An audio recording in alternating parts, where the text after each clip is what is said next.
Good morning, dear students.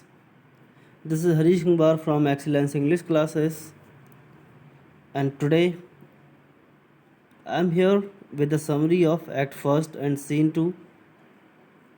Act First and Scene 1 already has been explained, वो explain हो चुका है, और जो ओपनिंग सीन है वो आप देख चुके हैं कैसे सीन ओपन होता है और सभी लोग कैसे बिहेव करते हैं। तो act first and scene 2 explanation start करने से पहले मैंने सोचा समरी आपको अच्छे से समझ में आ जाए, तो ड्रामा भी अच्छे से समझ में आ जाएगा, इसलिए इस बार मैं समरी पहले लेकर आया हूँ। So let's move forward. So the summary starts from here.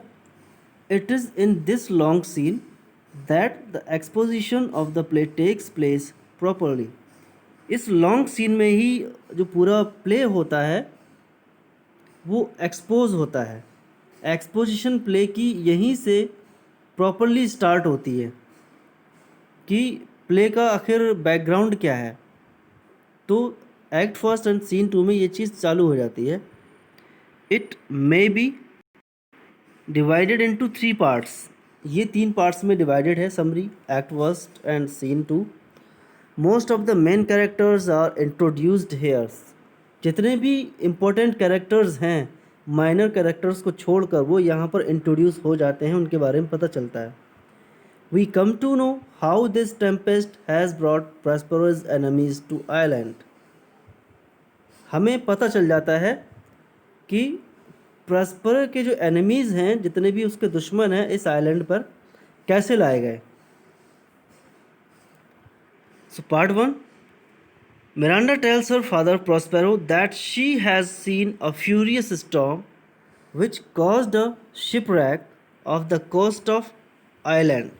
Miranda उस शिपरैक को देखती होती है जब वो शिप डूबने वाला होता है टेम्पेस्ट में, तो सब कुछ देख रही होती है। And I also told you that she is very kind and pathetic lady, so she feels pity on these creatures. और कहती है कि मैंने अभी अभी अपने आइलैंड के किनारे पर एक शिपरैक देखा है। Prospero then tells his daughter that he raised the storm with his magical powers, but he is sure to protect everyone who is on board from harm with his magical powers. Prospero क्या कहता है, अपनी daughter से बताता है कि ये storm उसी ने रेज किया है, उसी ने खड़ा किया है अपनी मैजिकल पावर से। But when Miranda is very worried, जब उसको बहुत ज़्यादा फिक्र होती है, उसकी आंखों में आंसू आ जाते हैं, तो प्रॉस्पेरो कहता है ठीक है, मैं उन सबको अपनी मैजिकल पावर से बचा लूँगा, यानी उनको कोई भी नुकसान नहीं होगा। Then he narrates the story to his daughter and tells how they landed on the island. तब वो अपनी पुरानी कहानी बताना चालू कर देता है कि वो एक ड्यूक था और इस आइलैंड पर कैसे पहुंचा। Prospero tells her that he was the rightful Duke of Milan. Rightful Duke of Milan मतलब असली जो राजा था वहाँ का, मिलान का, वही था Prospero. He developed interest in the study of philosophy and magic and left the control of the state's affairs in the hands of his brother Antonio. उसने क्या किया, he was very devoted in the study of magic and philosophy, और अपना state का, अपने kingdom का जो भी पूरा कंट्रोल था अपने भाई एंटोनियो के हाथों में दे दिया और खुद स्टडीज़ में बिजी हो गया। Antonio grew ambitious and in order to usurp his dukedom he made a secret pact with the king of Naples. तो एंटोनियो एम्बिशियस हो गया, उसकी इच्छाएं बहुत ज़्यादा हो गई, अब वो असली राजा बनना चाहता था, और उसका आइलैंड, उसका ड्यूकडम असर्व करने के लिए, असर मतलब सीज करने के लिए या छीनने के लिए, उसने किंग ऑफ नेपल्स के साथ सीक्रेट पैक्ट बनाया। पैक्ट मतलब एक कंप्रोमाइज़ किया किंग ऑफ नेपल्स के साथ। So one night they were ousted from the palace, और इस तरह वो दोनों आउस्टेड कर दिए गए, मतलब बाहर निकाल दिए गए पैलेस से। कौन? Prospero and his daughter Miranda. At that time she was 3 years old. उस समय उसकी एज कुल 3 साल थी. मिरांडा की एज 3 साल. So they were put aboard an old boat with no mast nor sails and were left to die in the sea. जिस पर ना तो मास्ट लगे थे, मास्ट यानी जो पोल्स होते हैं, सेल्स जो पाल लगे होते हैं उसमें ना वो थे, कोई भी सपोर्ट नहीं था और उन्हें समुद्र में मरने के लिए छोड़ दिया गया. अब ऐसी एक पुरानी बोट जिसमें ना मास्ट है ना सेल्स हैं, तो वो कहाँ जाएगी? ना उसे विंड की डायरेक्शन मिलेगी, तो it must be wandering here and there in the ocean. पानी में इधर उधर भटकती रहेगी और मर जाएंगे दोनों. But Gonzalo, a Nobel courtier of Naples, provided them with food, water, clothes, and his important books of magic. तो नेपल्स के कोर्ट में जो गोंजालो था, यानी अलोंजो का कोर्टियर था, उसने फूड, वाटर, क्लॉथ्स और उसकी मैजिकल बुक्स चुपके से किसी तरह उसकी बोट पर रखवा दी. अगर वो बोट पर वो सारी चीज़ें नहीं रख पाता तो शायद प्रॉस्पेरो जिंदा नहीं होता. Thus they survived and drifted to the island. तो इसी तरह सर्वाइव किया उन्होंने, बच गए. ड्रिफ्ट यानी बहकर आइलैंड की किनारे पर पहुंच गए. Here he brought her up, यानी उसको पाल पोस कर बड़ा किया. He tells his daughter that he raised the storm to bring his enemies close to him. Then he makes her sleep with his magical power. Prospero tells his daughter कि उसने ही Tempest को raise किया था, Tempest create किया है. किस लिए? कि उसके एनिमीज़ उसके पास आ जाएं किसी तरह से और उससे बदला ले सके या फिर उन्हें दिखा सके, और तब अपनी मैजिकल पावर से वो मिरांडा को सुला देता है. This was the first part and now this is the part second. In this scene, Prospero summons Ariel, an airy spirit under his command, who narrates to his master. इस scene में Prospero aerial को बुलाता है, जो सबसे important and powerful spirit है उसके control में. तो वो सब कुछ नरेट करता है प्रॉस्पेरो से. How he raise the storm as per his directions. वो स्टॉर्म जो रेज किया था वो एरियल ने रेज किया था, because he is an airy spirit and he works everywhere. वो पानी में, लैंड पर और आसमान में हर जगह बहुत अच्छे से एक्शंस को परफॉर्म कर सकता है. He tells him that he frightened the passengers so much with lightning and thunder that they jumped into the sea. वो क्या कहता है कि मैंने इतना डरा दिया पैसेंजर्स को, बिजली और बादल की गड़गड़ाहट से इतना अधिक डरा दिया कि वो सब डर के मारे समुद्र में कूद गए. But they have been brought safely to the shore and left in small groups at various places. Now Ariel tells Prospero that everyone has been brought safely to the shore. और सबके छोटे छोटे ग्रुप्स बन गए और सभी अलग अलग हो गए.